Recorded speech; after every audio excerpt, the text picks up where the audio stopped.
ఏదో పీకుతాను red book గిడ్ book అన్నావు కదా, ఇదేనా? నీ నియోజకవర్గంలో 13 ఏళ్ల అమ్మాయి మీద అత్యాచారం జరిగితే నువ్వేం పీకుతా ఉన్నావు? అసలు ఆంధ్రప్రదేశ్ రాష్ట్రంలో ఏం జరుగుతా ఉంది? 18 నెలల కాలంగా జరుగుతున్నటువంటి అరాచకం, సాక్షాత్తు ముఖ్యమంత్రి ఉప ముఖ్యమంత్రి ఏదైతే మంత్రుల నియోజకవర్గాల్లో కూడా జరుగుతున్నటువంటి దందాలు.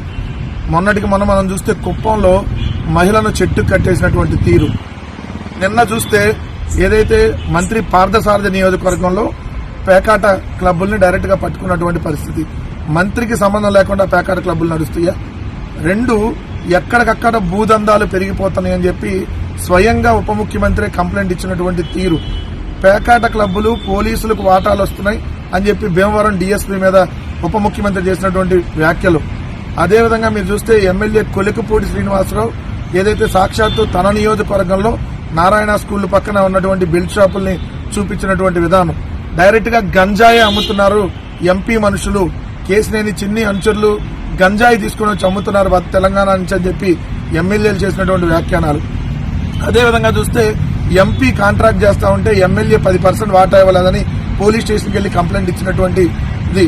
అదేవిధంగా మనం చూస్తే ఉప ముఖ్యమంత్రి నియోజకవర్గంలో రేషన్ మాఫియా సాక్షాత్తు జనసేన నాయకుడు ఆధ్వర్యంలో నడుస్తా ఉంటే ఈ నెల్లేమో సీజ్ ద షిప్ అని చెప్పి అక్కడ ఓవర్ యాక్టింగ్ చేసినటువంటి పరిస్థితి. షిప్ పోయింది, బియ్యం పోయింది, మళ్లీ షిప్ వెళ్లి వచ్చింది, మళ్లీ పోతా ఉంది, అయినప్పటికీ పట్టుకున్నటువంటి పరిస్థితి. ఇప్పటికిప్పుడు చూస్తే ముఖ్యమంత్రికి ఆఫీస్కి కోటవేటు దూరంలో, ముఖ్యమంత్రి ఆఫీస్కి అతి దగ్గరలో, అదేవిధంగా ఉప ముఖ్యమంత్రి ఆఫీస్కి దగ్గరలో మంత్రులందరూ ఉండేటటువంటి అదే మంగళగిరిలో డీజీపీ ఆఫీస్ ఉన్నటువంటి మంగళగిరిలో ఏదైతే 13 ఏళ్ల అమ్మాయిని నలుగురు అత్యాచారం, తండ్రి కొడుకులు అత్యాచారం చేసినటువంటి పరిస్థితి ఆలస్యంగా వెలుగులోకి వచ్చినటువంటి సంఘటన.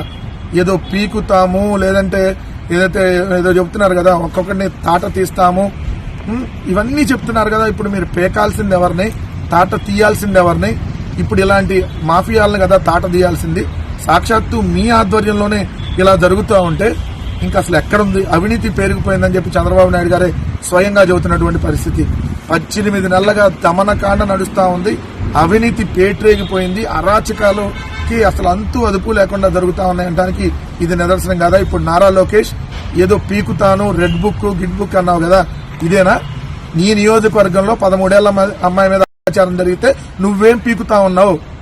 ఏం చర్యలు తీసుకుంటా ఉన్నారు? తండ్రి కొడుకులు అత్యాచారం చేశారంట, అక్కడే డీజీపీ ఆఫీసు, అక్కడే ముఖ్యమంత్రి కార్యాలయం, అక్కడే మంత్రుల కార్యాలయాలు, ఇంకొక ఆయన మొత్తం ఇది అరచేతులు గీకుతాను ఇవన్నీ మాట్లాడుతున్నాడు కదా. మరి ఇప్పుడు ఏం గీకుతారు? ఏం చేస్తారు మీరు వీళ్ళందరూ మక్కెలు ఎప్పుడు ఎరగొడతావు?